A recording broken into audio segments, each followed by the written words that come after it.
Today I'm taking a look at the AV Access dual monitor HDMI KVM switch. So we got our instructions. This is the most important part. We got our switch.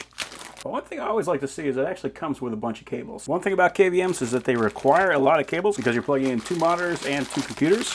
And it can be fairly common to not have everything you actually need, so it's very nice that they included everything with this kit. Here's the KVM, and this is something I really like to see. They actually have ports on the front and the back. So not only is this just a switch for your HDMI, this is going to allow you to plug things in that you can swap between one computer and the next. So if you want to like transfer files from one computer to another, this will be an easy way to make that happen. So we got our power button, we got the mode, so we can use this as a full KVM, or we can just use it as a USB transfer device. We got our switch button, so we got computer 1, computer 2. You just press this to swap. We got our keyboard, 3 USB ports, 2 of them are 1 amp, one is a 1.5, microphone, and headphones. So it's really nice being able to swap your headphones and your microphone between one computer and the other. On the back, we got our power connector, we got our first computer, we got our 2 HDMI ports, so that's going to allow you to have your dual monitors, and then this cable is going to be for the USB, so you can plug in your keyboard and your mouse. So you only need one USB cable to plug into your computer to have both the computer, the mouse, and then whatever these other ports are going to be. And this is a second computer, so it's going to connect the exact same way. And these are your 2 monitors, so you're going to plug the HDMI from here to the monitor with these 2 ports, and this is for updating the KVM. Now the other thing I can really say that I like about it is that is actually a metal case. This is a full metal KVM, something you don't normally see these days. So that's very nice.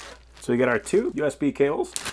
I really like seeing these are nice thick cables, and that's something you definitely want to have. You're going to have good throughput from the KVM to the computer, so love seeing that. So we got our port that plugs into the KVM, and then we got that standard USB-A port to plug into any computer. And then we've got a whole mess of cables. So we got 4 HDMI cables, which means if you had 2 HDMI cables going from your computer to your monitor, then you just plug those into the KVM, and you can use these to plug into your computer. Again, nice thick cables. I like seeing that these are actually capped. They look like they got good contacts on there. And then the last thing is the power supply. This is kind of cool. They actually have a threaded connector on there. So that way you don't have to worry about this thing coming unplugged. Plug it in, thread it on, and then that way you're never going to lose power to this thing unless you actually physically unthread it and then unplug it. Power supply says it's good for 100 and 240 volts. That's good for international or domestic, and outputs 3 amps at 12 volts. It also has an LED on there so that you know that this thing is working. It's kind of a cool finish on it too. And that is in 2 parts. So we got the cable that will plug into here, that will plug into the wall. So yeah, very nice having KVM that comes with literally everything you need to get it going right out of the box. So all I got left to do is plug this thing in and see how well it works. So you can see I got my 2 monitors here. I've got my KVM right here. I got computer 1 here and computer 2 right up there. So right now we are looking at computer 1. And if I hit the KVM,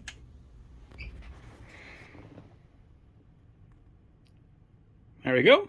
Switches out pretty quick. So right now we are looking at computer 2. So nice and easy.